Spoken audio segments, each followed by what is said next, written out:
तो बदल के छां हेठां कोई अपना घर बना के रहना चाहे कि मैनू धुप तो बचाओ हो जाएगा, तो बदल तो गांह उड़ जाते हैं और ये संसार भी गांह ही निकल जाता। कदे कोई इस दुनिया दे विच टिकिया रहा बैठा वेख्या सदीवी? जिहड़ा 80 साल ना जीवेगा 100 साल जीवेगा, वध तो वध 125 साल जीवेगा। रज ना कोई जीविया, पहुँच ना चलिया कोई। सतगुरु गुरु नानक साहब जी महाराज कहिंदे ने, मौलवी साहब ये उस हरीश चंद्र की नगरी जिद्दां असां आकाश विच मन्नी है ना झूठी जई, इवें दा ये संसार मन्नी बैठी है झूठा जिहा। मैनू गंभीरता इस गल ते है, चुप मैं इस गल ते हाँ। सुपना ज्यों बाजीगर माया, सुपने दे विच बंदा राजा बन जांदा। जे एक बारी सुपना खुल जे, दोबारा अख बंद करके आखे ना मैं फिर राजा बना, फिर नहीं बन सकता। तो संसार विच इसे तरह की तो सुपने उलीकी रखे ने। सुपना एक हकीकत जापदी है अख बंद करके, असी अख खुली दा भी सुपना वेख रहे हैं, हकीकत नहीं। ये गुरु नानक साहब जी समझाना चाह रहे ने, लाखे नसाच करे जो गहावा, अंत काल ते होए पछतावा। कोई हरिश्चंद्र की नगरी नूं सच समझ के उत्थे जाना चाहे तो पछतावेगा। कोई बदलों की छां विच घर बनाउणा चाहे तो बदल अगे खिसक जाणगे, वह भी पछतावेगा। जिहड़ा इन्हां नूं सच जान के पकड़दा वो पछतावेगा। जो जाने ये मिथ्या भासी, सो तिन के न होए विश्वासी। तो जिहड़ा समझ लैंदा है कि सारा कुछ एवें मिथ्या होया है, वो नहीं इन्हां दा विश्वास करदा, संसार नूं ओह मिथ्या होया मनदा है। तो कहंदा मैं इत्थे एक प्राहुणिਆਂ ਦੀ तरह आया होया, असी सारे मुसाफरां ਦੀ तरह आए हाँ। हों आया दूरों चल के, मैं तक्की तो सरणाए जियो। ये सुपने वर्गा जिहड़ा देश है जिन्हों संसार मन्नीदा है, ये एक मुसाफरखाना है। इस मुसाफरखाने दे विच केवल ते केवल असी मुसाफरां दी तरह आए हाँ। तो मुसाफरखाने नूं कोई लोग अपना घर मन लैण ते वो बड़े दुखी होणगे, क्योंकि मुसाफरखाने दे विच सदा नहीं रहा जा सकता। घर नहीं मनना संसार नूं। यही गंभीरता है गुरु नानक साहब जी की कि वो मौत की कला नूं चंगी तरह समझते हैं। इस करके गुरु नानक साहब जी ये गल कह रहे हैं कि जेड़े ते लोग इस भरम नूं समझ जाते हैं तो वो नाम नाल जुड़ जाते हैं, सहज जोगी हो जाते हैं। तां ते जगत पदार्थ प्रीता, हाओ ना करो जे होए विपरीता। इत्थे ना समझ लाना गुरु नानक साहब जी गृहस्थ दे विरुद्ध ने जां वो संसारी लोगों के धन दौलत कमाई करन दे विरुद्ध ने। नहीं, किरत करो उन्हां दा पहला नियम है, किरत करो नाम जपो। ये तो उन्हां लोगों वास्ते उपदेश कर रहे हैं जिहड़े पकड़ कर रहे हैं कि मैं इस संसार चों कदे जाना ही नहीं। हौमे हंकारी लोगों की गल की जा रही है। तो कहते ने सिर पर डर नित अजरीला। गुरु नानक साहब जी गुरु घर का एक नियम है, मौत ते रब नूं सदा याद रखो। जिन्हों मौत दिसदी है ना, वह जीवन बड़ा पवित्र होएगा। तो जिन्हों रब दिसदा है वो आत्मक सुख नूं कोई डुला नहीं सकता। तत्ती तवी ते भी बैठ के सुख मान लैंदे ने। तो सतगुरु जी ने यही आख्या है, गह लै जावे जो बिन ढीला। कदे अजराइल फरिश्ता मौत का फरिश्ता मनदी है। अरबी फारसी की गल हो रही है ना, मुसलमानी ढंग दे नाल, इस्लामी ढंग दे नाल। इस करके उही लफज वरते ने जिहड़े उन्हां दी बोली विच वरते जांदे ने, फारसी अरबी दे। तो कहंदे ने गुरु नानक साहब जी कहण लगे, मैं तो सदा मौत के फरिश्ते नूं अपने सिर ते मंडराउंदा वेखदा, उन्हें पता नहीं कदों मैनूं केसां तो आण पकड़ना। इस करके गंभीरता विच बैठा होया वां, वो कदों मैनूं पकड़ के लै जाएगा। अस डर धर कर हाओ उर माही, भाव व्यवहार होत हित नाही। इस करके मैं गंभीरता विच आया होया, ये फिक्र विच पैण दी कोई लोड़ नहीं। मेरी गल ही इन्हां नूं समझ नहीं लगदी। जिहड़ा ज्ञान सतगुरु जी दसना चाहुंदे ने, यकीनन लोगों की सुरत तो बहुत उच्चा निकल जाएगा। तो जो लोग बोली बोलते हैं वो गुरु नानक साहब जी के चरणों च आन डिगदी है। बहुत नीवियां गल्लां करते हैं समाजिक लोग जिहड़े ने। बिस्मियो मन मैं सुन तुम मौलाना, श्री गुर सो पुन बचन बखाना। गुरु नानक साहब जी की ऐसी गंभीर अवस्था देख के, ऐसा ज्ञान देख के, मौत की कला बारे गल समझ के, तो मौलवी कुतुबुद्दीन बड़ा हैरान होया। तो कहन लगा, गुरु नानक साहब जी नूं आखण लगा, अबलो तुमरी बालक बैसा, बचन उचारत हो मुख कैसा। मौलवी भी तो अक्सर एक समाजिक जीव है। तो बाल गुरु नानक साहब जी नूं कहण लगा, हाले तो तुहाडी बालक उम्र है, 7 साल की उम्र है, 7.5 साल की होवेगी, वध नहीं। ਇਹ ਬੱਚਿਆਂ ਦੀ ਉਮਰ ਖੇਲਣ ਕੁੱਦਣ ਦੀ ਹੁੰਦੀ ਹੈ, ਮਗਰ ਜਿਹੜੇ ਬਚਨ ਤੁਸੀਂ ਮੌਤ ਪ੍ਰਥੇ ਕਰ ਰਹੇ ਹੋ ਇਹ ਤੇ ਬਜ਼ੁਰਗਾਂ ਦਾ ਕੰਮ ਹੈ। ਜਦੋਂ ਬੁੱਢੇ ਹੋ ਜਾਈਦਾ ਉਹਨਾਂ ਨੂੰ ਇਦਾਂ ਦਾ ਫਿਕਰ ਹੋਣਾ ਚਾਹੀਦਾ ਕਿ ਸਿਰ ਤੇ ਅਜ਼ਰਾਈਲ ਫਰਿਸ਼ਤਾ ਆਣ ਕੇ ਬੈਠ ਚੱਲਿਆ। ਉਹਨਾਂ ਨੂੰ ਮੌਤ ਦਿਖਣੀ ਚਾਹੀਦੀ ਹੈ। ਤੇਰੀ ਅਜੇ ਜਵਾਨੀ ਚੜ੍ਹਨੀ ਹੈ, ਜੇ ਤੂੰ ਬੱਚਾ ਹੈ, ਬਾਲਕ ਉਮਰ ਹੈ, ਤੇ ਬਚਨ ਕਿਹੋ ਜਿਹੇ ਕਰਦੇ ਹੋ ਤੁਸੀਂ। ਹਮ ਸੇ ਬਿਰਦ ਆਰਬਲ ਬੀਤੀ, ਤਿੰਨ ਕੋ ਚਾਹੀਅਤ ਹੈ ਅਸਰੀਤੀ। ਮੌਲਵੀ ਉਸ ਵੇਲੇ ਬਹੁਤ ਬਜ਼ੁਰਗ ਹੋਵੇਗਾ। ਉਹ ਕਹਿੰਦਾ ਮੇਰੇ ਵਰਗੇ ਜਿਹੜੇ ਬਜ਼ੁਰਗਾਂ ਦੀ ਉਮਰ ਬੀਤ ਗਈ ਹੋਈ ਹੈ, ਅਗਲਾ ਦਿਨ ਆਉਣ ਵਾਲਾ ਸੋ ਦਿਨ ਆਵਣ ਲੱਗਾ। ਮੌਤ ਆਉਣ ਵਾਲੀ ਹੈ, ਕੋਈ ਜਦੋਂ ਸੰਬੰਧੀ ਨਾਲ ਨਹੀਂ ਹੋਣਾ, ਉਹ ਦਿਨ ਆਉਣ ਵਾਲਾ ਹੈ। ਤੇ ਉਹਨਾਂ ਨੂੰ ਇਹ ਫਿਕਰ ਹੋਣਾ ਚਾਹੀਦਾ। ਤੁਸੀਂ 7 ਸਾਲ 7.5 ਸਾਲ ਦੀ ਉਮਰ ਦੇ ਵਿੱਚ ਵੀ ਇਹ ਫਿਕਰ ਬੰਨੀ ਬੈਠੇ ਹੋ, ਤੁਹਾਡੀ ਉਮਰ ਬੱਚਿਆਂ ਵਾਲੀ ਹੈ। ਇਹ ਕਿਉਂ ਇਸ ਮਰਿਆਦਾ ਨੂੰ ਤੋੜ ਰਹੇ ਹੋ। ਅਬ ਬਾਲਕ ਲੀਲਾ ਔਰ ਧਰੀਏ, ਏਕ ਫਿਕਰ ਕੋ ਜ਼ਿਕਰ ਨਾ ਕਰੀਏ। ਤੁਸੀਂ ਬਾਲਕ ਹੋ, ਕੋਈ ਫਿਕਰ ਨਾ ਕਰੋ, ਉੱਠੋ ਦੌੜੋ ਭੱਜੋ, ਬੱਚਿਆਂ 'ਚ ਖੇਡੋ। ਤਰਨ ਹੋਏ ਧਨ ਬੰਤਾ ਸੰਗਾ, ਜਦੋਂ ਜਵਾਨ ਹੋਗੇ, ਤਰਨ ਕਹੀਏ ਜਵਾਨੀ ਨੂੰ, ਜਦੋਂ ਜਵਾਨ ਚੜੋਗੇ ਤੁਹਾਡਾ ਵਿਆਹ ਕਰ ਦਿੱਤਾ ਜਾਏਗਾ। ਬੰਤਾ ਕਹਿੰਦੇ ਨੇ ਵਹੁਟੀ ਨੂੰ, ਘਰ ਵਾਲੀ ਨੂੰ। ਤੁਹਾਡਾ ਵਿਆਹ ਕਰ ਦਿੱਤਾ ਜਾਏਗਾ। ਆਪਣੀ ਘਰ ਵਾਲੀ ਦੇ ਨਾਲ ਮੌਜ ਮਸਤੀ ਕਰੋ, ਜਵਾਨੀ ਭੋਗੋ, ਸੁੱਖ ਭੋਗੋ, ਕਰ ਹਿਰਦੇ ਉਮੰਗਾ। ਪੂਰੇ ਉਤਸ਼ਾਹ ਨਾਲ, ਹਿਰਦੇ ਦੀ ਉਮੰਗ ਨਾਲ ਸੁੱਖ ਭੋਗੋ, ਵਿਆਹ ਦਾ ਆਨੰਦ ਮਾਣੋ। ਅਜੇ ਤੁਹਾਡੀ ਉਮਰ ਇਹ ਫਿਕਰ ਕਰਨ ਦੀ ਨਹੀਂ। ਅਸ ਬਿਰਧ ਬਿਰਧ ਹੋਏ ਕਰ ਕੀਜੈ, ਜਦੋਂ ਬੁੱਢੇ ਹੋ ਜਾਓਗੇ ਨਾ, ਮੇਰੇ ਜਿੱਡੀ ਉਮਰ 'ਚ ਆ ਜਾਓਗੇ, ਬਜ਼ੁਰਗ 80 ਸਾਲ ਦੇ ਹੋ ਜਾਓਗੇ, ਤੇ ਉਦੋਂ ਇਹ ਫਿਕਰ ਕਰ ਲਿਓ। ਜਿਹੜੀਆਂ ਗੱਲਾਂ ਬਾਤਾਂ ਤੁਸੀਂ ਮੌਤ ਦੇ ਪ੍ਰਥਾਏ ਮੈਨੂੰ ਕਹਿੰਦੇ ਹੋ ਨਾ, ਇਹ ਗੱਲਾਂ ਤੁਸੀਂ ਉਦੋਂ ਕਰ ਲਿਓ, ਹਾਲੇ ਨਹੀਂ ਕਰਨ ਦੀ ਲੋੜ। ਸ਼੍ਰੀ ਨਾਨਕ ਸੁਣ ਕਰ ਤੇਹ ਬਾਣੀ, ਜੋ ਬੇਮੁਖਤਾ ਪਦ ਕਰ ਸਾਨੇ। ਕਹਿੰਦੇ ਨੇ ਗੁਰੂ ਨਾਨਕ ਸਾਹਿਬ ਜੀ ਨੇ ਮੌਲਵੀ ਕੁਤਬਦੀਨ ਦੇ ਬੋਲ ਸੁਣੇ, ਜਿਹੜੇ ਬੜੇ ਬੇਮੁਖਾਈ ਵਾਲੇ ਸਨ, ਬੇਮੁਖਤਾਂ ਵਾਲੇ, ਬੇਮੁਖਾਂ ਵਾਲੇ, ਰੱਬ ਤੋਂ ਟੁੱਟੇ ਹੋਏ ਬੋਲ ਸਨ ਸਮਝੋ। ਤੇ ਸਤਿਗੁਰੂ ਜੀ ਸੁਣ ਕੇ ਕਹਿਣ ਲੱਗੇ, ਬੋਲੇ ਪਰਮ ਮਨੋਹਰ ਬਚਨਾ, ਜਿਨ ਮੈਂ ਉਪਦੇਸ਼ੇ ਕੀ ਰਚਨਾ। ਉਹ ਬਚਨ ਬੋਲ ਦਿੱਤੇ ਗੁਰੂ ਨਾਨਕ ਸਾਹਿਬ ਜੀ ਨੇ, ਜਿਨ੍ਹਾਂ ਦੇ ਵਿੱਚੋਂ ਉਪਦੇਸ਼ ਲੈ ਕੇ ਮੌਲਵੀ ਦਾ ਜੀਵਨ ਸੁਧਰ ਜਾਏ, ਮੌਲਵੀ ਨੂੰ ਕੁਝ ਸਮਝ ਲੱਗ ਸਕੇ। ਤੇ ਕਹਿਣ ਲੱਗੇ, ਮੌਲਵੀ ਸਾਹਿਬ, ਜੋ ਤੂੰ ਲਖੇ ਆਰਬਲ ਸਾਰੀ, ਬਿਨਾ ਭਜਨੇ ਜਾਤ ਬੇਕਾਰੀ। ਜਿੰਨੀ ਤੂੰ ਉਮਰ ਸਮਝਦਾ ਨਾ ਕਿ ਮਨੁੱਖ ਜੀਵੇਗਾ, ਮੈਨੂੰ ਤੂੰ ਬੱਚਾ ਸਮਝ ਰਿਹਾ ਤੇ ਮੈਂ ਹਜੇ ਫਿਕਰਮੰਦ ਨਾ ਹੋਵਾਂ, ਮੈਂ ਮੌਤ ਨੂੰ ਦੇਖ ਰਿਹਾ ਹਾਂ, ਤੂੰ 80 ਸਾਲ 'ਚ ਜਾ ਕੇ ਮੌਤ ਨਹੀਂ ਦੇਖਦਾ। ਇਹ ਬਾਲ ਗੁਰੂ ਨਾਨਕ ਸਾਹਿਬ ਦਾ ਧੁਰੋ ਅਗੰਮੀ ਰੋਸ਼ਨ ਕਰਦਾ ਹੈ, ਜਿਸ ਦੇ ਵਿੱਚ ਮੌਤ ਪਹਿਲਾਂ ਦਿਖਾਈ ਦੇ ਜਾਂਦੀ ਹੈ। ਇਸ ਕਰਕੇ ਗੁਰੂ ਨਾਨਕ ਦੇ ਨਿਯਮਾਂ ਦੇ ਵਿੱਚ ਜਦੋਂ ਕਿਤੇ ਬੋਲਿਆ ਗਏ ਨੇ ਨਾ, ਸਤਿਗੁਰੂ ਨੇ ਇਸ ਸਮਾਜ ਨੂੰ ਉਪਦੇਸ਼ ਦਿੱਤਾ, ਤੇ ਉਹਨਾਂ ਨੇ ਇਹ ਅਗੰਮੀ ਨਾਅਰਾ ਦਿੱਤਾ ਸੀ ਕਿ ਪਹਿਲਾਂ ਮਰਨ ਕਬੂਲ, ਜੀਵਨ ਕੀ ਛੱਡ ਆਸ, ਹੋ ਸਭਨ ਕੀ ਰੇਣ ਕਾ ਤੋ ਆਓ ਹਮਾਰੇ ਪਾਸ। ਮੇਰੇ ਕੋਲ ਆਉਣ ਵਾਲਾ ਬੰਦਾ ਪਹਿਲਾਂ ਮਰ ਕੇ ਆਉਂਦਾ ਹੈ। ਜੋ ਤੂੰ ਲਖੇ ਆਰਬਲ ਸਾਰੀ, ਬਿਨਾ ਭਜਨ ਇਹ ਜਾਤ ਬੇਕਾਰੀ। ਇਹ ਸਾਰੀ ਉਮਰ ਭਾਵੇਂ ਤੂੰ 100 ਸਾਲ ਦਾ ਹੋ ਜਾਏ, ਜਿਹੜੀ ਤੂੰ ਸਮਝਦਾ ਇਹ ਤਾਂ ਨਾਮ ਹੀ ਨਹੀਂ ਸਮਝ ਆਇਆ ਤੈਨੂੰ। ਨਾਮ ਕੀ ਚੀਜ਼ ਹੈ, ਇਹ ਨਾ ਸੋਚਣਾ ਕਿ ਵਾਹਿਗੁਰੂ ਵਾਹਿਗੁਰੂ ਵਾਹਿਗੁਰੂ ਇਕੱਲਾ ਕਰਨ ਦਾ ਨਾਮ ਹੈ। ਹਾਂ, ਇੱਦਾਂ ਜਪਣਾ ਜ਼ਰੂਰੀ ਹੈ, ਮਗਰ ਪਹੁੰਚਣਾ ਆਪਣੇ ਘੁਰ ਧੁਰ ਘਰ ਤੱਕ, ਅੰਤਰ ਆਤਮੇ ਤੱਕ। ਇੱਕ ਸ਼ਬਦ ਮੇਰੇ ਪ੍ਰਾਣ ਬਸਤ ਹੈ, ਪ੍ਰਾਣਾਂ ਵਿੱਚ ਵਸੇ ਹੋਏ ਸ਼ਬਦ ਤੱਕ ਪਹੁੰਚਣ ਵਾਸਤੇ ਸ਼ਬਦ ਨੂੰ ਜਪਣਾ ਪੈਂਦਾ ਹੈ। ਉਹੀ ਨਾਮ ਦੀ ਗੱਲ ਕੀਤੀ ਜਾ ਰਹੀ ਹੈ। ਸਤਿਗੁਰੂ ਕਹਿੰਦੇ ਨੇ, ਮੌਲਵੀ ਸਾਹਿਬ, 100 ਬਰਖ ਆਰਬਲ ਪ੍ਰਾਣੀ, ਜੇ ਜੀਵੇ ਤਿਨ ਕਹੋ ਕਹਾਣੀ। ਤੂੰ ਜੋ ਸਮਝਦਾ ਜਦ ਸਮਾਜਿਕ ਦੁਨੀਆ ਜੋ ਮਿੱਥਦੀ ਹੈ, ਉਹ ਕਹਿੰਦੀ ਹੈ ਮਨੁੱਖ ਦੀ ਉਮਰ ਜਿਹੜੀ ਔਸਤਨ ਉਮਰ ਮੰਨੀ ਜਾਂਦੀ ਹੈ 100 ਸਾਲ ਮੰਨੀ ਜਾਂਦੀ ਹੈ।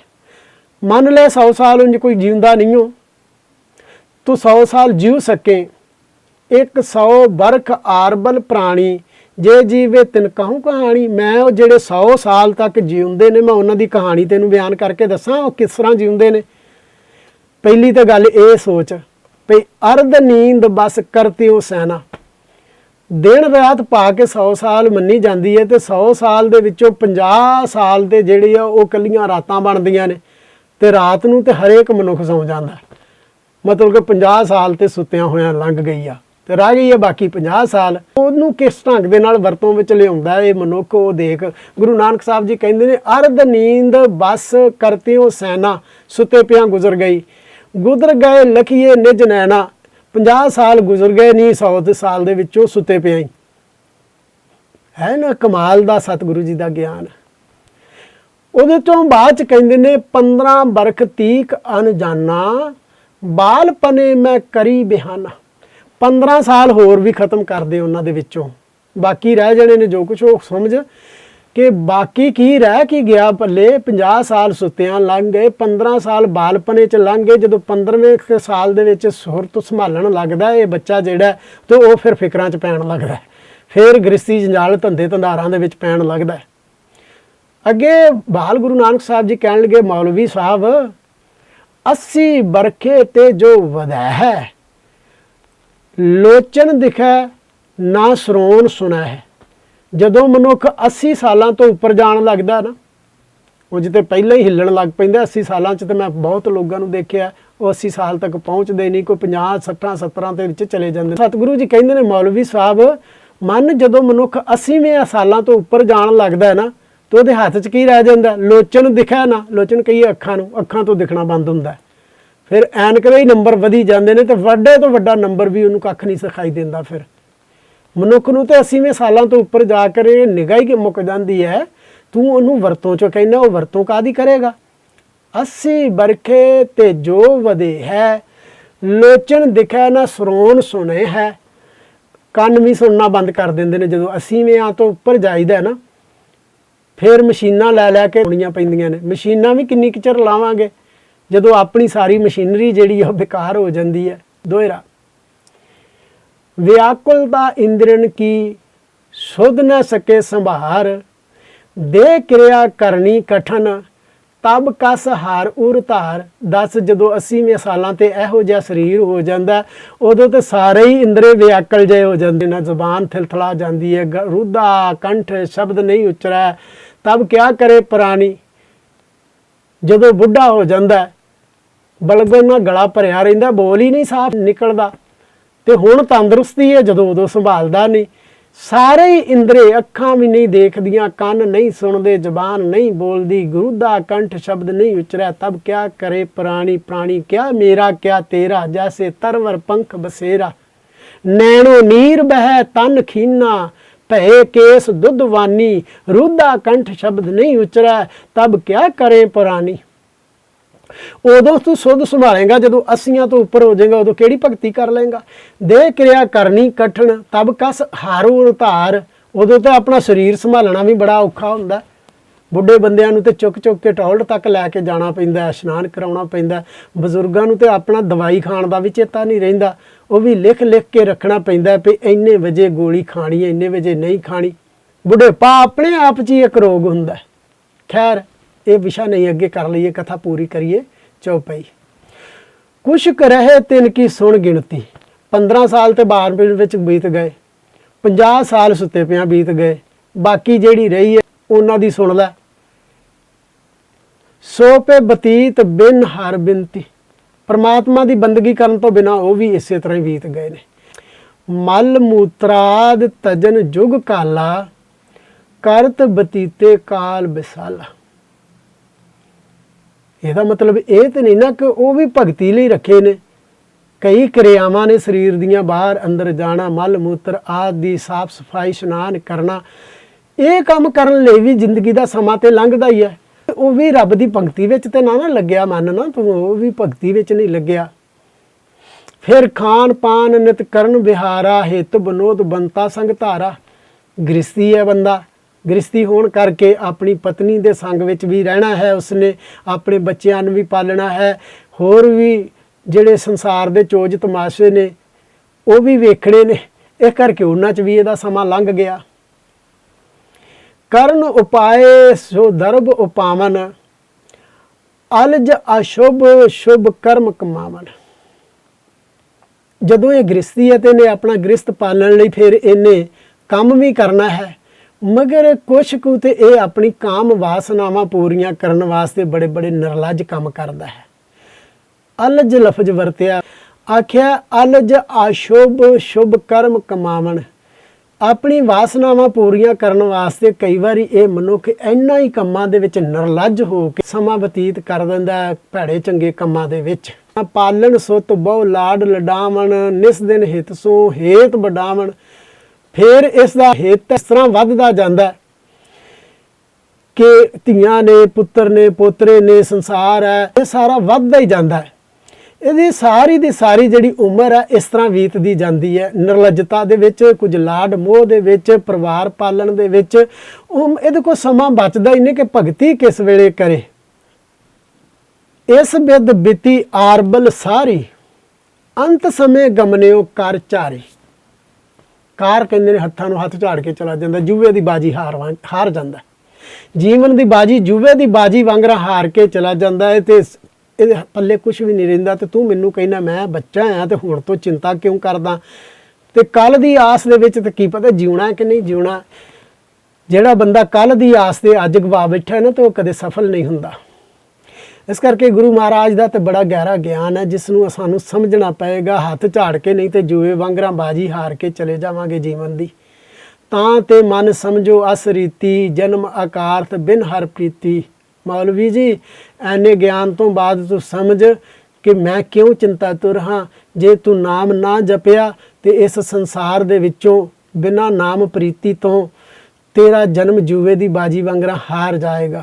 ਹੇਤ ਪਦਾਰਥ ਅਮੁੱਲ ਜੇ ਸਵਾਸਾ, ਗਇਓ ਹਾਰ ਅਸ ਢਾਲਿਓ ਪਾਸਾ। ਤੂੰ ਇਹੋ ਜਿਹੇ ਜੀਵਨ ਦੀ ਸ਼ਤਰੰਜ ਖੇਡ ਰਿਹਾ ਤੇ ਇਹੋ ਜਿਹੇ ਪਾਸੇ ਵਿੱਚ ਸੁੱਟ ਰਿਹਾ ਕਿ ਤੇਰੇ ਸਵਾਸ ਜਿਹੜੇ ਨੇ ਉਹ ਹਾਰਦੇ ਜਾ ਰਹੇ ਨੇ, ਜ਼ਿੰਦਗੀ ਮੁੱਕਦੀ ਜਾ ਰਹੀ ਹੈ। ਜਬ ਇਸਕੇ ਉਰ ਸਮਝ ਸੋ ਆਵੈ, ਤਬ ਮਨ ਵਿਸ਼ਿਆਂ ਤੇ ਉਲਟਾਵੈ। ਮੌਲਵੀ ਸਾਹਿਬ ਜਦੋਂ ਤੱਕ ਇਹ ਸਮਝ ਸਭ ਨੂੰ ਆਏ ਨਾ ਤੇ ਉਦੋਂ ਸਮਝ ਇਹਦਾ ਜੀਵਨ ਬਦਲ ਜਾਂਦਾ, ਉਲਟ ਜਾਂਦਾ, ਦੂਸਰੇ ਪਾਸੇ ਆ ਜਾਂਦਾ। ਕਰੇ ਬੰਦਗੀ ਪੇਸ਼ ਖੁਦਾਏ, ਜਿਉ ਮੈਂ ਤੁਮ ਸੋ ਕਹੂੰ ਸੁਣਾਏ। ਉਸੇ ਸ਼ਬਦ ਦਾ, ਫਾਰਸੀ ਦੇ ਸ਼ਬਦ ਦਾ ਫਿਰ ਅਗਲਾ ਬੰਦ ਵੀ ਸੁਣਾਉਂਦੇ ਨੇ। ਯਕ ਅਰਜ ਗੁਫਤਮ ਪੇਸ਼ ਤੋ ਦਰ ਗੋਸ਼ ਕੁਨ ਕੁਰਤਾਰ, ਹਕਾ ਕਬੀਰ ਕਰੀਮ ਤੂ ਬੇਐਬ ਪਰਵਦਗਾਰ। ਦੁਨੀਆ ਮੁਕਾਮੇ ਫਾਨੀ ਤਹਿਕੀਕ ਦਿਲਦਾਨੀ, ਮਮਸਰ ਮੁਵੇ ਅਜ਼ਰਾइल ਗ੍ਰਿਫਤੈ ਦਿਲ ਹੇਚ ਨਾ ਦਾਨੀ। ਰਹਾਓ ਦੋਹਰਾ। ਅਰਜ ਕਹੋ ਅਗਰਜ ਪ੍ਰਭੂ, ਸੁਣੀਏ ਦੈਕਰ ਕਾਨ, ਹਕ ਕਬੀਰ ਕਰੀਮ ਤੂੰ ਦੇਹੋ ਨਾਮ ਕੋ ਦਾਨ। ਇੱਥੇ ਇੱਕ ਅਰਦਾਸ ਕੀਤੀ ਹੈ, ਵਾਹਿਗੁਰੂ ਇਹ ਦੁਨੀਆ ਦੀ ਮੁਕਾਮ ਹੈ, ਇਹ ਤੇ ਫਾਨੀ ਦੁਨੀਆ ਹੈ, ਨਾਸ਼ਵੰਤ ਦੁਨੀਆ ਹੈ। ਮੇਰੀ ਤੇਰੇ ਅੱਗੇ ਅਰਦਾਸ ਹੈ, ਤੂੰ ਸੱਚ ਹੈ। ਗੁਰੂ ਨਾਨਕ ਸਾਹਿਬ ਨੇ ਸਭ ਤੋਂ ਪਹਿਲਾਂ ਆਦ ਸੱਚ ਆਖਿਆ, ਜੁਗਾਦ ਸੱਚ, ਹੈਪੀ ਸੱਚ, ਨਾਨਕ ਹੋਸੀ ਵੀ ਸੱਚ ਆਖਿਆ ਕਰਕੇ ਹੱਕ ਦੀ ਗੱਲ ਕਰਦੇ ਨੇ। ਹੱਕ ਕਹੀਏ ਸੱਚ ਨੂੰ। ਤੂੰ ਕਬੀਰ ਹੈ, ਕਬੀਰ ਮੈਣਾ ਵੱਡਾ ਹੈ। ਸਭ ਤੋਂ ਵੱਡਾ ਕੌਣ ਹੈ? ਅਰਬੀ ਦੇਸ਼ਾਂ ਵਿੱਚ ਰਹਿਣ ਵਾਲੇ ਲੋਕ ਵੱਡੀ ਚੀਜ਼ ਨੂੰ ਈਮ ਵਸਤ ਕਬੀਰ ਅਸਤ, ਕੋਈ ਵੀ ਚੀਜ਼ ਵੱਡੀ ਹੈ ਨਾ ਤੇ ਉਹਨੂੰ ਸਭ ਤੋਂ ਵੱਡੀ ਜਿਹੜੀ ਚੀਜ਼ ਹੈ ਉਹਨੂੰ ਕਹਿੰਦੇ ਨੇ ਕਬੀਰ ਅਸਤ। ਤੇ ਜਿਹੜੇ ਮਹਾਂਪੁਰਖ ਨੇ ਨਾ, ਸੰਤ ਮਹਾਂਪੁਰਖ ਬ੍ਰਹਮ ਗਿਆਨੀ, ਉਹ ਸਭ ਤੋਂ ਦੁਨੀਆ ਦੇ ਵਿੱਚ ਕਿਸੇ ਨੂੰ ਵੱਡਾ ਕਹਿੰਦੇ ਨੇ ਤੇ ਉਹਨੂੰ ਕਬੀਰ ਕਹਿ ਦਿੰਦੇ ਨੇ। ਕਹਿੰਦੇ ਨੇ ਪ੍ਰਮਾਤਮਾ ਕਬੀਰ ਹੈ। ਤੇ ਉਸ ਅੱਗੇ ਅਰਦਾਸ ਹੈ, ਹੱਕ ਕਬੀਰ ਕਰੀਮ ਤੂੰ, ਕਰੀਮ ਜਾਣੀ ਬਖਸ਼ੰਦ, ਮਿਹਰਬਾਨ, ਤੂੰ ਬਖਸ਼ੰਦ ਹੈ। ਦੇ ਉਹ ਨਾਮ ਕੋ ਦਾਨ, ਮੈਨੂੰ ਦਾਨ ਚਾਹੀਦਾ ਤੇਰੇ ਕੋਲੋਂ ਕਿ ਮੈਨੂੰ ਨਾਮ ਪ੍ਰਾਪਤ ਹੋਵੇ, ਕਿਉਂਕਿ ਨਾਮ ਤੋਂ ਬਿਨਾਂ ਇਸ ਸੰਸਾਰ ਵਿੱਚ ਆਉਣਾ ਮੇਰਾ ਸਫਲ ਨਹੀਂ ਹੋਣਾ। ਚੌਪਈ ਇਹ ਖੁਲਾਸਾ ਕਰਦੇ ਪਏ ਨੇ ਹੁਣ ਭਾਈ ਸਾਹਿਬ ਜੀ ਉੱਪਰਲੇ ਬੰਦ ਦਾ, ਗੁਰਬਾਣੀ ਦਾ। ਮੌਲਵੀ ਨੂੰ ਦਰਸਾਇਆ ਜਾ ਰਿਹਾ, ਕਰੇ ਬੰਦਗੀ ਤਨ ਮਨ ਦੀਨਾ, ਨਾਮ ਸੋ ਜਾਚੇ ਹੋਏ ਅਧੀਨਾ। ਆਪਣੇ ਤਨ ਕਰਕੇ, ਮਨ ਕਰਕੇ, ਅਧੀਨ ਹੋ ਕੇ ਨਿਮਰਤਾ ਪੂਰਵਕ ਪਰਮਾਤਮਾ ਅੱਗੇ ਅਰਦਾਸ ਕਰਕੇ ਬੰਦਗੀ ਦਾ ਦਾਨ ਮੰਗ। ਇਹੀ ਇਸ ਜੀਵਨ ਦਾ ਇੱਕ ਮਨੋਰਥ ਹੋਣਾ ਚਾਹੀਦਾ ਹੈ ਵਿਸ਼ੇਸ਼। ਦੀਨ ਬੰਦ ਤਬ ਕਰੁਣਾ ਧਾਰੈ, ਦੇ ਕਰ ਨਾਮ ਦਾਸ ਨਿਸਤਾਰੈ। ਅਰਦਾਸ ਕਰਨੀ ਇਹ ਹੱਕ ਹੋਣਾ ਚਾਹੀਦਾ ਸਿੱਖ ਦਾ, ਜ਼ਰੂਰੀ ਹੱਕ। ਇਸ ਕਰਕੇ ਅਰਦਾਸ ਜੇ ਤੇਰੀ ਸੁਣ ਲੈਣ ਤੇ ਪ੍ਰਭੂ ਤੇਰੇ ਤੇ ਕਿਰਪਾ ਕਰ ਦੇਣ। ਜੇ ਪ੍ਰਭੂ ਦੀ ਕਿਰਪਾ ਹੋ ਜਾਏ ਤੇ ਤੈਨੂੰ ਉਹ ਬਖਸ਼ਿਸ਼ ਕਰਨਗੇ, ਜਿਹੜਾ ਨਾਮ ਬਖਸ਼ਣ ਕਰਨਗੇ ਉਹਦੇ ਨਾਲ ਤੇਰਾ ਨਿਸਤਾਰਾ ਹੋ ਜਾਏਗਾ। ਸੁਣ ਸ਼੍ਰੀ ਗੁਰ ਕੇ ਬੈਨ ਮੌਲਾਨਾ, ਜਿਨ ਤੇ ਮਿਟਤ ਬਿਕਟ ਅਗਿਆਨਾ। ਬਿਕਟ ਬਹੁਤ ਔਖਾ, ਜਿਹੜਾ ਕਿਸੇ ਤੋਂ ਹੱਲ ਨਹੀਂ ਹੋ ਸਕਦਾ। ਮੌਲਾਨਾ ਮੌਲਵੀ ਕੁਤਬਦੀਨ ਗੁਰੂ ਨਾਨਕ ਸਾਹਿਬ ਜੀ ਤੋਂ ਇਹ ਬਚਨ ਸੁਣ ਕੇ ਆਖਿਆ, ਤੇਰੀ ਬਾਣੀ ਐਸੀ ਹੈ ਮੇਰੇ ਸੱਚੇ ਪਾਤਸ਼ਾਹ, ਜਿਹੜੀ ਬਿਕਟ ਅਗਿਆਨ ਦਾ ਅੰਧੇਰਾ ਵੀ ਦੂਰ ਕਰ ਦਿੰਦੀ ਹੈ। ਕਾਲੂ ਹੇਤ ਕਹਿਣ ਪੁਨ ਲਾਗਿਓ, ਧਨ ਤੁਮਾਰੋ ਮਨ ਅਨੁਰਾਗਿਓ। ਤੇ ਬਾਲ ਗੁਰੂ ਨਾਨਕ ਸਾਹਿਬ ਜੀ ਨੂੰ ਕਹਿਣ ਲੱਗਾ, ਤੁਸੀਂ ਧੰਤਾ ਜੋਗ ਹੋ ਜਿਨ੍ਹਾਂ ਦੇ ਹਿਰਦੇ ਅੰਦਰੋਂ ਐਸਾ ਪ੍ਰੇਮ ਪ੍ਰਗਟ ਹੁੰਦਾ, ਨਹੀਂ ਤੇ ਦੁਨੀਆ ਵਿੱਚ ਲੋਕ ਜਿਉਂਦੇ ਨੇ ਮਰ ਜਾਂਦੇ ਨੇ, ਇਹੋ ਜਿਹਾ ਪ੍ਰਕਾਸ਼ ਕਿਸੇ ਦੇ ਹਿਰਦੇ ਵਿੱਚੋਂ ਨਿਕਲਦਾ ਹੀ ਨਹੀਂ, ਨਹੀਂ ਤੇ ਦੁਨੀਆ ਸਤਜੋਗ ਹੋ ਜਾਏ। ਤੁਸੀਂ ਧੰਤਾ ਜੋਗ ਹੋ, ਮਗਰ ਮੇਰਾ ਇੱਕ ਬਚਨ ਹੈ, ਬੇਨਤੀ ਹੈ, ਅਰਦਾਸ ਹੈ। ਇਹ ਬਚਨ ਕਰਨ ਲੱਗੇ ਨੇ ਜਿਵੇਂ ਹੁਣ ਪਿਤਾ ਦੇ ਹੱਕ ਨੇ ਜਾਂ ਮਾਤਾ ਦੇ ਹੱਕ ਨੇ, ਉਹਨਾਂ ਪ੍ਰਤੀ ਸ਼ਾਇਦ ਸਮਝ ਰਿਹਾ ਮੌਲਵੀ ਕਿ ਉਹਨਾਂ ਪ੍ਰਤੀ ਵੀ ਤੁਹਾਡੀ ਕੋਈ ਜ਼ਿੰਮੇਵਾਰੀ ਹੈ ਕਿ ਤੁਸੀਂ ਮਾਂ-ਬਾਪ ਦੀ ਸ਼ਾਇਦ ਵੀ ਇੱਜ਼ਤ ਨਹੀਂ ਕਰਦੇ ਹੋਵੋਗੇ। ਤਾਂ ਬੋਲਣ ਲੱਗਾ ਮੌਲਵੀ ਕੁਤਬਦੀਨ ਗੁਰੂ ਨਾਨਕ ਸਾਹਿਬ ਜੀ ਨੂੰ ਕਹਿਣ ਲੱਗਾ, ਜਿਉ ਤੁਮ ਰੀਤ ਕਹਿਤ ਜਹ ਸਾਚੀ, ਹਰ ਚਰਨਨ ਮੈਂ ਮਤ ਰੁਚ ਰਾਚੀ। ਜਿਵੇਂ ਇਹ ਗੁਰੂ ਜੀ ਤੁਸੀਂ ਕਹਿੰਦੇ ਹੋ, ਇਹ ਬਿਲਕੁਲ ਸੱਚੀ ਮਰਜ਼ਾਦਾ, ਇਸ ਤਰ੍ਹਾਂ ਹੀ ਹੋਣਾ ਚਾਹੀਦਾ। ਤੁਹਾਡੀ ਰੁਚੀ ਜਿਹੜੀ ਹੈ, ਤੁਹਾਡਾ ਜਿਹੜਾ ਮਨ ਹੈ, ਉਹ ਪ੍ਰਭੂ ਦੇ ਨਾਲ ਇੱਕਮਿਕ ਹੋਇਆ ਹੈ। ਤਦਪਿ ਤੁਮਰੋ ਸਭ ਪਰਿਵਾਰੂ, ਤੁਹਾਡੇ ਪਰਿਵਾਰ ਦੇ ਸੰਬੰਧੀ ਵੀ ਤੇ ਤੁਹਾਡੀ ਕੋਈ ਜ਼ਿੰਮੇਵਾਰੀ ਹੈ ਨਾ। ਤਦਪਿ ਤੁਮਰੋ ਸਭ ਪਰਿਵਾਰੂ, ਭੇ ਦਲਗੀਰ ਸੋ ਹੈ ਹਿਤਕਾਰੂ। ਤੁਹਾਡੀ ਇਸ ਰੁਚੀ ਕਰਕੇ ਭਾਵੇਂ ਤੁਸੀਂ ਰੱਬ ਨਾਲ ਇੱਕਮਿਕ ਹੋ, ਪਰ ਤੁਹਾਡੀ ਇਸ ਵਿਲੀਨਤਾ ਦੇ ਕਰਕੇ ਤੁਹਾਡਾ ਪਰਿਵਾਰ ਬੜਾ ਦੁਖੀ ਹੈ। ਤੁਹਾਡੇ ਪਿਤਾ ਜੀ ਦੁਖੀ ਨੇ, ਤੁਹਾਡੇ ਮਾਤਾ ਜੀ ਦੁਖੀ ਨੇ, ਉਹਨਾਂ ਪ੍ਰਤੀ ਵੀ ਤੁਹਾਡੀ ਕੋਈ ਜ਼ਿੰਮੇਵਾਰੀ ਹੈ। ਇਨਕੋ ਹੇਤ ਕਰੋ ਜਿਉ ਹਰਖੇ, ਤੁਮਰੋ ਮੋਹ ਆਨ ਇਨ ਕਰਖੇ। ਕਿਉਂ ਕਰਕੇ ਪਰਿਵਾਰ ਮੋਹ ਦਾ ਬੱਧਾ ਹੁੰਦਾ ਹਮੇਸ਼ਾ, ਤੇ ਤੁਹਾਡੇ ਮੋਹ ਦੇ ਕਰਕੇ ਖਿੱਚੇ ਆਉਂਦੇ ਨੇ, ਖਿੱਚੇ ਜਾਂਦੇ ਨੇ, ਦੁਖੀ ਹੋ ਗਏ ਨੇ। ਤੁਹਾਨੂੰ ਇਹਨਾਂ ਦੇ ਨਾਲ ਲਗਾਓ ਨਹੀਂ ਜਾਪਦਾ, ਤੇ ਕੋਈ ਇਹੋ ਜਿਹਾ ਉਪਦੇਸ਼ ਕਰੋ ਜਿਹਦੇ ਨਾਲ ਪਰਿਵਾਰ ਤੁਹਾਡਾ ਖੁਸ਼ ਹੋ ਜਾਏ, ਪ੍ਰਸੰਨ ਹੋ ਜਾਏ। ਪਿਤਾ ਪਿਤਾ ਅਨੁਜ ਔਰ ਜੇ ਗਿਆਤੀ, ਨੈ ਤਿਨ ਕੋ ਅਸ ਰੀਤ ਸੁਹਾਤੀ। ਬਾਲ ਗੁਰੂ ਨਾਨਕ ਸਾਹਿਬ ਜੀ, ਤੁਸੀਂ ਤਾਂ ਆਪਣੇ ਆਪ ਦੇ ਵਿੱਚ ਮਸਤ ਹੋ, ਮਗਰ ਤੁਹਾਡੀ ਇਹ ਮਸਤੀ ਨਾ ਚਾਚਾ ਜੀ ਨੂੰ ਚੰਗੀ ਲੱਗਦੀ ਹੈ। ਪਿਤਾ ਅਨੁਜ ਕਹਿੰਦੇ ਨੇ ਪਿਤਾ ਦੇ ਛੋਟੇ ਭਰਾ ਨੂੰ, ਤੇ ਜਿਹੜਾ ਛੋਟਾ ਪਿਤਾ ਦਾ ਭਰਾ ਹੁੰਦਾ ਉਹ ਬੱਚੇ ਦਾ ਚਾਚਾ ਲੱਗਦਾ। ਨਾ ਇਹ ਰੀਤੀ ਤੁਹਾਡੇ ਚਾਚਾ ਜੀ ਨੂੰ ਚੰਗੀ ਲੱਗਦੀ ਆ, ਤੇ ਨਾ ਹੀ ਪਿਤਾ ਜੀ ਨੂੰ, ਤੇ ਨਾ ਹੀ ਜਿਹੜੇ ਤੁਹਾਡੇ ਰਿਸ਼ਤੇਦਾਰ ਸੰਬੰਧੀ ਗਿਆਤੀ ਨੇ ਸੰਬੰਧੀ। ਬੋਲੋ ਬਿਕਸੋ ਵਿਚਰੋ ਸੰਗਾ, ਕਰੋ ਕਾਜ ਸਭ ਸਹਿਤ ਉਮੰਗਾ। ਸਾਰੇ ਕੰਮ ਉੱਠ ਕੇ ਕਰੋ, ਘਰ-ਬਾਰ ਸੰਭਾਲੋ, ਉੱਠੋ ਬੋਲੋ ਬਿਕਸੋ, ਜਾਣੀ ਦੂਜਿਆਂ ਨਾਲ ਹੱਸੋ ਖੇਡੋ, ਸਾਰਿਆਂ ਨਾਲ ਵਿਚਰੋ। ਸੁਣ ਕਰ ਸ਼੍ਰੀ ਗੁਰੂ ਨਾਨਕ ਤੇ ਬਾਨੀ, ਬੋਲੇ ਦੀਨ ਬੰਦ ਸੁਖਦਾਨੀ। ਫਿਰ ਉਸੇ ਹੀ ਸ਼ਬਦ ਦਾ ਅਗਲਾ ਸ਼ਬਦ ਕਿਹਾ ਗੁਰੂ ਨਾਨਕ ਸਾਹਿਬ ਜੀ ਨੇ, ਅਗਲਾ ਪਦਾ ਕਿਹਾ। ਮੌਲਵੀ ਨੂੰ ਕਹਿਣ ਲੱਗੇ, ਭਰਮ ਦੂਰ ਕਰਨ ਵਾਸਤੇ ਗੁਰੂ ਨਾਨਕ ਸਾਹਿਬ ਜੀ ਕਹਿਣ ਲੱਗੇ, ਤੂੰ ਗੈਰ ਜ਼ਿੰਮੇਵਾਰ ਨਾ ਮੈਨੂੰ ਸਮਝ। ਜਨ ਪਿਸਰ ਬਦਰ ਬੇਰਾਦਰਾਂ, ਕਸ ਨੇਸ ਦਸਤੰਗੀਰ, ਆਖਰ ਬਿਆਫਤਮ ਕਸ ਨਦਾਰਦ, ਚੂ ਸ਼ਬਦ ਤਕਬੀਰ। ਪਿਤਾ ਦਾ ਮਾਤਾ ਦਾ ਆਪਣੇ ਥਾਂ ਤੇ ਇੱਕ ਹੱਕ ਹੈ, ਉਸ ਹੱਕ ਦੇ ਵਿੱਚ ਕਦੇ ਦਖਲ ਅੰਦਾਜ਼ੀ ਨਹੀਂ ਹੋਣੀ ਚਾਹੀਦੀ। ਮਗਰ ਜੇ ਤੂੰ ਸਮਝੇ ਕਿ ਇਸ ਦੁਨੀਆ ਵਿੱਚ, ਰੂਹਾਨੀ ਦੁਨੀਆ ਦੇ ਵਿੱਚ, ਜਿੱਥੇ ਕਿ ਹਿਸਾਬ ਕੱਲਾ ਜੀਵ ਨੂੰ ਹੀ ਦੇਣਾ ਪੈਂਦਾ ਹੈ, ਸਾਡੇ ਸੰਸਕਾਰ, ਸਾਡਾ ਚਿੱਤਰ ਤੇ ਸਾਡਾ ਗੁਪਤ ਸਾਡੇ ਹੀ ਅੰਦਰ ਚਿੱਤਰਿਆ ਜਾਂਦਾ ਹੈ ਚਿੱਤ ਦਾ, ਉੱਥੇ ਹਿਸਾਬ ਕਿਤਾਬ ਮਾਂ-ਬਾਪ ਦਾ ਹੁੰਦਾ ਨਹੀਂ ਹੋ।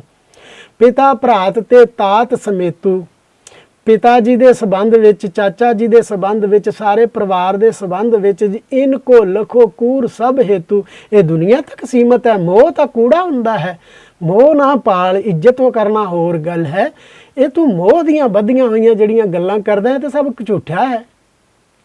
ਧਨ ਬਿਨ ਜੀਵਤ ਤਿਆਗੇ ਸੰਗਾ। ਬੜੇ ਬੜੇ ਰਿਸ਼ਤੇਦਾਰਾਂ ਨੂੰ ਵੇਖਿਆ ਹੈ, ਜਦੋਂ ਧਨ ਕੋਲ ਨਾ ਹੋਵੇ ਸਾਥ ਛੱਡ ਜਾਂਦੇ ਨੇ। ਧਨ ਕੋਲ ਹੈ, ਧਨ ਕਮਾਉਂਦਾ ਹੈ, ਜੇ ਸਿਰ ਤੇ ਸਾਡੇ ਤੇ ਉਹ ਬੋਝ ਬਣ ਗਿਆ ਤੇ ਉਹ ਕਾਹਦਾ ਸਾਡਾ ਰਿਸ਼ਤੇਦਾਰ। ਜੇ ਅਸੀਂ ਉਹਨਾਂ ਨੂੰ ਸੁੱਖ ਦੇ ਸਕਦੇ ਹਾਂ ਤੇ ਅਸੀਂ ਰਿਸ਼ਤੇਦਾਰ ਹਾਂ। ਤੇ ਇਹ ਤੇ ਮੈਂ ਪਹਿਲਾਂ ਹੀ ਕਹਿ ਰਿਹਾ ਹਾਂ ਕਿ ਕਿਰਤ ਕਰੋ, ਵੰਡ ਕੇ ਛਕੋ। ਇਹਦੇ ਨਾਲ ਨਿਯਮ ਸਿੱਖੀ ਦਾ ਜਿਹੜਾ ਪਰਪੱਕ ਹੈ। ਬਾਲ ਗੁਰੂ ਨਾਨਕ ਸਾਹਿਬ ਜੀ ਕਹਿਣ ਲੱਗੇ, ਰਿਸ਼ਤੇਦਾਰ ਬੱਝੇ ਹੋਏ ਨੇ ਧਨ ਨਾਲ ਜਾਂ ਸਰੀਰ ਨਾਲ। ਕਿਧਰੇ ਤੂੰ ਬਿਮਾਰ ਹੋ ਜਾਏ, ਰੋਗੀ ਹੋ ਜਾਏ ਜਾਂ ਗਰੀਬ ਹੋ ਜਾਏ, ਉਦੋਂ ਰਿਸ਼ਤੇਦਾਰਾਂ ਦੇ ਬਾਰੇ ਪਤਾ ਲੱਗੇਗਾ ਕਿ ਉਹ ਕਿੰਨੇ ਕੁ ਤੇਰੇ ਆਪਣੇ ਨੇ। ਬਹੁ ਪ੍ਰਪੰਚ ਕਰ ਪਰ ਧਨ ਲਿਆਵੈ। ਕਬੀਰ ਸਾਹਿਬ ਨੂੰ ਸੁਣੋ, ਬਹੁ ਪ੍ਰਪੰਚ ਕਰ ਪਰ ਧਨ ਲਿਆਵੈ, ਸੁਤਦਾਰਾ ਪੈ ਆਨ ਲੁਟਾਵੈ, ਮਨ ਮੇਰੇ ਭੂਲੇ ਕਪਟ ਨਾ ਕੀਜੈ, ਅੰਤ ਨਵੇਰਾ ਤੇਰੇ ਜੀ ਪੈ ਲੀਜੈ। ਇਹ ਬਚਨ ਕਰ ਰਹੇ ਨੇ ਗੁਰੂ ਨਾਨਕ ਸਾਹਿਬ ਜੀ। ਕਹਿੰਦੇ ਨੇ, ਜਬ ਜਮ ਆਨ ਗਹਿ ਇਸ ਪ੍ਰਾਣੀ, ਤਬ ਰਾਖਣ ਕੀ ਕਹਾਂ ਕਹਾਣੀ। ਜਦੋਂ ਇਸ ਜੀਵ ਨੂੰ ਜਮ ਨੇ ਆਣ ਕੇ ਪਕੜ ਲੈਣਾ ਹੈ, ਉਦੋਂ ਕੋਈ ਵੀ ਰਿਸ਼ਤੇਦਾਰ ਸੰਬੰਧੀ ਇਹਨੂੰ ਬਚਾ ਨਹੀਂ ਸਕਦਾ। ਉੱਥੇ ਤੇ ਲੇਖਾ ਤੇਰੇ ਜੀ ਪੈ ਲੀਜੈ। ਅੰਤ ਕਾਲ ਗੈ ਲੀਨ ਏਕਾਕੀ, ਤਬ ਤਕਬੀਰ ਹੋਏ ਕਿਹਾ ਤਾਂ ਕੀ। ਕਹਿੰਦੇ ਨੇ ਤਕਬੀਰ ਉਹ ਲਫ਼ਜ਼ ਹੈ ਜਿਹਦਾ ਅੱਲਾਹੂ ਅਕਬਰ ਮੁਸਲਮਾਨ ਲੋਕ ਕਹਿੰਦੇ ਨੇ ਨਾ, ਆਜ਼ਾਨ ਦਿੰਦੇ ਨੇ ਤੇ ਉਹਦੇ ਵਿੱਚ ਇੱਕ ਤਕਬੀਰ ਪੜੀ ਜਾਂਦੀ ਜਿਹਨੂੰ ਕਹਿੰਦੇ ਨੇ, ਉਹਦਾ ਅੱਲਾਹੂ ਅਕਬਰ। ਕਹਿੰਦੇ ਨੇ ਮਨੁੱਖ ਦੇ ਇਕੱਲੇ ਆਪਣੀ ਆਤਮਾ ਕੋਲੋਂ ਹਿਸਾਬ ਮੰਗਿਆ ਜਾਣਾ, ਇਹ ਆਪਣੇ ਪਰਿਵਾਰ ਨੂੰ, ਬੱਚਿਆਂ ਨੂੰ, ਮਾਂ ਬਾਪ, ਸਾਰੇ ਰਿਸ਼ਤੇ ਸੰਬੰਧੀ ਕੁਟੁੰਬੀਆਂ ਨੂੰ ਪਾਲਣ ਵਾਸਤੇ 100 ਪਾਪ ਕਰਦਾ ਫਿਰੇ। ਹਿਸਾਬ ਇਹਦੇ ਇਕੱਲੇ ਕੋਲੋਂ ਹੋਣਾ। ਉੱਥੇ ਇਹ ਪੜੀ ਹੋਈ ਨਮਾਜ਼ ਵੀ ਤੇਰੇ ਕਿਸੇ ਕੰਮ ਨਹੀਂ ਆਉਣੀ, ਇਹ ਤਕਬੀਰ ਉੱਥੇ ਕਿਸੇ ਕੰਮ ਨਹੀਂ ਆਉਣੀ। ਚੱਲਣ ਸੰਗ ਜੋ ਸ਼੍ਰੀ ਹਰ ਰੰਗਾ, ਨਾਮ ਨਾ ਜਪਿਓ ਰਹਿਓ ਮਨ ਭੰਗਾ। ਚੱਲਣ ਸਮੇਂ ਤੱਕ ਵੀ ਉਹ ਅੰਤਰ ਆਤਮੇ ਤੋਂ ਜੁੜਿਆ ਨਾ ਪਰਮਾਤਮਾ ਦੇ ਨਾਲ, ਸਮਝੋ ਟੁੱਟਿਆ ਹੀ ਰਿਹਾ ਹੈ ਤੇ ਉਹ ਕਿਸੇ ਕੰਮ ਨਹੀਂ ਆਵੇਗਾ। ਭਾ ਅਨਾਥ ਜਮ ਮਾਰਗ ਮਾਹੀ, ਮੌਤ ਦੇ ਮਾਰਗ ਦੇ ਵਿੱਚ, ਜਮਾਂ ਦੇ ਰਸਤੇ ਦੇ ਵਿੱਚ ਤਾਂ ਉਹ ਯਤੀਮ ਵਾਂਗਰਾਂ ਜਾਏਗਾ, ਉਹਦੇ ਨਾਲ ਸਹਾਰਾ ਕੋਈ ਨਹੀਂ ਹੋਵੇਗਾ। ਭਾਵ ਨਾਮ ਨਹੀਂ ਜਪਿਆ। ਅਨਕ ਜਾਤ ਨਾ ਹੋਵੇ ਜਾਹੀ, ਜਿੱਥੇ ਬੜੀ ਤਾੜਨਾ ਹੋਣੀ ਹੈ, ਬੜੀ ਸਜ਼ਾ ਮਿਲਣੀ ਹੈ। ਇਹ ਜੀਵ ਆਤਮਾ ਨੂੰ ਬਾਰ-ਬਾਰ ਜੰਮਣਾ ਤੇ ਮਰਨਾ ਵੀ ਪੈਣਾ ਹੈ। ਕਦੇ ਤ੍ਰਿਗਦ ਬਣੇਗਾ, ਅਵਗਤ ਬਣੇਗਾ, ਇਹ ਕਈ ਜੋਨ ਪੈ ਕੀਟ ਪਤੰਗਾ ਵਿੱਚ ਜਾਵੇਗਾ। ਇਸ ਕਰਕੇ ਉਸ ਤੋਂ ਪਹਿਲਾਂ ਇਸ ਨੂੰ ਆਪਣੀ ਆਪ ਦੀ ਗਿਆਨ ਹੋਣਾ ਚਾਹੀਦਾ ਹੈ। ਨੈ ਸਹਾਇ ਤਿਨ ਕੋ ਸੰਬੰਧੂ, ਜਿਨ ਮੈਂ ਪਚਿਓ ਰਹਿਓ ਮਤ ਅੰਧੂ।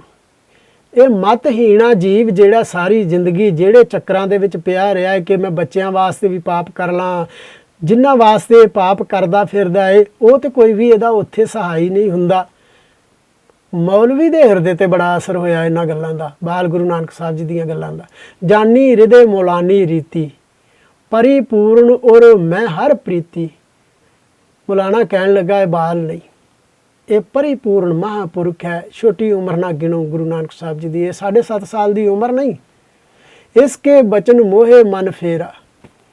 ਮਹਿਤਾ ਸਾਹਿਬ ਨੂੰ ਵੀ ਕਹਿ ਦਿੱਤਾ, ਸਾਹਿਬ ਲੋਕਾਂ ਨੂੰ ਮੌਲਵੀ ਕੁਤਬਦੀਨ ਨੇ ਕਹਿ ਦਿੱਤਾ ਵੀ ਮੇਰਾ ਤੇ ਆਪਣਾ ਮਨ ਬਦਲ ਗਿਆ, ਮੈਂ ਤੇ ਆਪਣਾ ਰੂਹਾਨੀ ਗੁਰੂ ਜਿਹੜਾ ਹੈ ਉਹ ਬਾਲ ਗੁਰੂ ਨਾਨਕ ਸਾਹਿਬ ਜੀ ਨੂੰ ਮੰਨਣ ਲੱਗ ਪਿਆ। ਮੇਰਾ ਮਨ ਇਸ ਤਰ੍ਹਾਂ ਹੁਣ ਫਿਰ ਗਿਆ ਗੁਰੂ ਮਹਾਰਾਜ ਜੀ ਆਪ ਜੀ ਦੇ ਬਚਨਾਂ ਦੁਆਰਾ, ਜਿਵੇਂ ਜਿਉ ਮਤੰਗ ਅੰਕਸ ਕਰ ਪ੍ਰੇਰਾ, ਕਹਿ ਗੁਣਾ ਕਰ ਬਾਣੀ ਸਾਚੀ। ਜਿਵੇਂ ਹਾਥੀਵਾਨ ਕੁੰਡੇ ਦੇ ਨਾਲ ਹਾਥੀ ਨੂੰ ਮੋੜ ਦਿੰਦਾ ਹੈ ਨਾ, ਮਤੰਗ ਕਹਿੰਦੇ ਨੇ ਹਾਥੀ ਨੂੰ, ਅੰਕਸ ਕਹਿੰਦੇ ਨੇ ਉਹ ਜਿਹੜਾ ਹੁੰਦਾ ਨਾ ਉੱਤੇ ਮੁਹਾਵਤ, ਉਹਦੇ ਹੱਥ ਵਿੱਚ ਹਾਥੀ ਨੂੰ ਪ੍ਰੇਰਨ ਵਾਸਤੇ ਇੱਕ ਕੁੰਡਾ ਹੁੰਦਾ ਲੋਹੇ ਦਾ, ਉਹਨੂੰ ਮਾਰਦਾ ਹੈ। ਹੇ ਸੱਚਾ ਪਾਤਸ਼ਾਹ ਆਪ ਜੀ ਦੇ ਜਿਹੜੇ ਸ਼ਬਦ ਨੇ ਨਾ, ਮੌਲਵੀ ਕੁਤਬਦੀਨ ਨੇ ਕਿਹਾ ਗੁਰੂ ਨਾਨਕ ਸਾਹਿਬ ਜੀ ਨੂੰ, ਜਿਹੜੇ ਤੁਹਾਡੇ ਸ਼ਬਦ ਮੈਂ ਸੁਣੇ ਨੇ ਨਾ, ਇਹ ਉਹ ਮੁਹਾਵਤ ਦੇ ਹੱਥ ਵਿੱਚ ਕੁੰਡੇ ਵਰਗੇ ਨੇ। ਤੇ ਮੇਰਾ ਮਨ ਜਿਹੜਾ ਮੋਟਾ ਸੀ ਨਾ, ਮਤਹੀਣਾ ਮੋਟਾ ਹੋ ਗਿਆ, ਇਸ ਹਾਥੀ ਨੂੰ ਇਹਨਾਂ ਮੋੜ ਦਿੱਤਾ। ਕਹਿ ਗੁਣਾ ਕਰ ਬਾਣੀ ਸਾਚੀ, ਕੂਰ ਕਟੰਬ ਪ੍ਰੀਤ ਰੁਚ ਰਾਚੀ। ਜਿਹੜੀ ਤੁਸੀਂ ਵਿਚਾਰ ਕੇ ਬਚਨ ਮੇਰੇ ਨਾਲ ਸੱਚੇ ਬਾਣੀ ਦੇ ਕੀਤੇ ਨੇ ਨਾ, ਇਹ ਬੜੇ ਸੱਚੇ ਨੇ। ਵਾਕਿਆ ਇਹ ਸੰਸਾਰ ਤਾਂ ਝੂਠਾ ਹੈ। ਅਸੀਂ ਇਸ ਝੂਠੇ ਸੰਸਾਰ ਪਿੱਛੇ ਹਾਂ ਗ੍ਰਸਤ ਪਾਲਣਾ ਇਹ ਸਾਡਾ ਫਰਜ਼ ਹੈ, ਮਗਰ ਇਸ ਪਾਲਣਾ ਪਿੱਛੇ ਪਾਪ ਕਰਨਾ ਤੇ ਲੇਖਾ ਸਾਡਾ ਹੋਣਾ ਹੈ। ਅੰਤ ਨਵੇਰਾ ਤੇਰੇ ਜੀ ਪੈ ਲੀਜੈ, ਆਖਰ ਕੋ ਰਖਵਾਰ ਨਾ ਸੰਗੀ, ਸਹੇ ਜੀਵ ਜੈ ਦੁੱਖ ਏਕੰਗੀ। ਇਹ ਇਕੱਲਾ ਹੀ ਦੁੱਖ ਸਹੇਗਾ ਉਸ ਦੁਨੀਆ ਦੇ ਵਿੱਚ, ਸੰਗੀ ਸਾਥੀ ਉੱਥੇ ਕੋਈ ਨਹੀਂ ਹੁੰਦਾ। ਅਸ ਅਣਜਾਣ ਪਣੇ ਮੈਂ ਮਾਨਵ, ਪਚੇ ਰਹਿਣ ਦਿਨ ਭੇਵ ਨਾ ਜਾਣਵ। ਇਸ ਤਰ੍ਹਾਂ ਦੇ ਅਣਜਾਣ ਪਣੇ ਦੇ ਵਿੱਚ ਸਾਰੇ ਲੋਕ ਭੁੱਲੇ ਭਟਕੇ ਹੋਏ ਨੇ। ਉਹ ਆਪਣੇ ਪਰਿਵਾਰ ਨੂੰ ਪਾਲਣ ਲਈ, ਆਪਣੇ ਬੱਚਿਆਂ ਨੂੰ ਪਾਲਣ ਲਈ ਪਤਾ ਨਹੀਂ ਕਿੰਨੇ ਲੋਕਾਂ ਦੇ ਬੱਚਿਆਂ ਦਾ ਨੁਕਸਾਨ ਕਰ ਦਿੰਦੇ ਨੇ। ਕਿਉਂ ਕਰਕੇ ਮਨੁੱਖ ਹਉਮੈ ਹੰਕਾਰ ਲਾਲਚ ਦਾ ਬੱਝਾ ਹੋਇਆ, ਮੋਹ ਮਾਇਆ ਦਾ ਬੱਝਾ ਹੋਇਆ ਹੈ। ਗੁਰੂ ਨਾਨਕ ਸਾਹਿਬ ਜੀ ਇੱਥੋਂ ਉੱਚਾ ਉੱਠਣ ਲਈ ਉਪਦੇਸ਼ ਕਰ ਰਹੇ ਨੇ। ਅਸ ਵਿਚਾਰ ਕਰ ਹਿਰਦੇ ਮੌਲਾਨਾ, ਲੱਖ ਮਹਿਮਾ ਮੁੱਖ ਬਚਨ ਬਖਾਨਾ।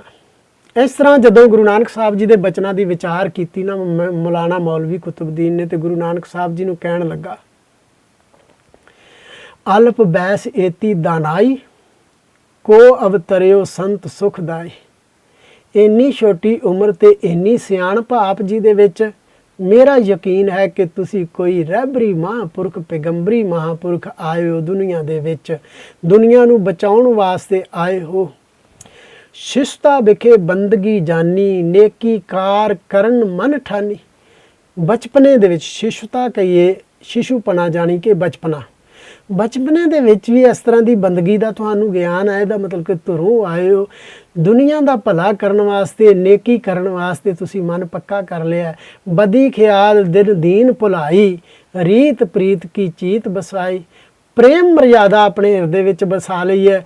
बदी का ख्याल, बुराई का ख्याल भी तुहाडे हिरदे विच पैदा नहीं हुंदा। विषयन ते उदास मत कीनी, गिरा प्रेम परमेश्वर पीनी। विषय विकारां तो तुसी मन अपना उपराम कर लिया है, परमेश्वर दे नाल भिज गए हो। परमेश्वर नाल तुहाडी आत्मा सुरत करके जिहड़ी एकमिक हो गई है। उस्तत के बच सुन मुख सदना, उस्तत के बच सुन सुख सदना। कयो तृतीय पद पंकज बदना। एक बंद हो रह गया इस शब्द का। मौलाना कुतुबुद्दीन तो ये बचन सुन के ना कि गुरु नानक साहब जी की महिमा की है उसने, तो समझ लिया गुरु नानक साहब जी ने कि जो मैं कहना चाहता सा वो मौलाने की समझ में आ गया। सब रोज गस्तम दर हवा, कर देम बदी ख्याल। गाहे नाने की कार करदम, मम ईंच नी हवाल। चौपाई ये अर्थ करदियां कहंदे ने अगे, बदी ख्याल निस बस रुमाही, करत रहत कुछ जानत नाही। मौलवी जी ये जिहड़ा संसार है, समाजी जीव जिहड़े ने ना, चंगे काम करन लई ते ना भी सोचण, मगर बुरे ख्याल बदो बदी दिल विच लियाई रखदे ने। दिने रात बुराई बारे बहुता सोचदा है जीव जिहड़ा। चिंता मन को तजह गवारा। चिंता मन कहंदे ने एक मणी सी कि वो 18 मन रोज का सोना बना दिंदी सी। तो ओदी उपमा दिंदियां होया आखिया भई चिंता मन को तजे गवारा,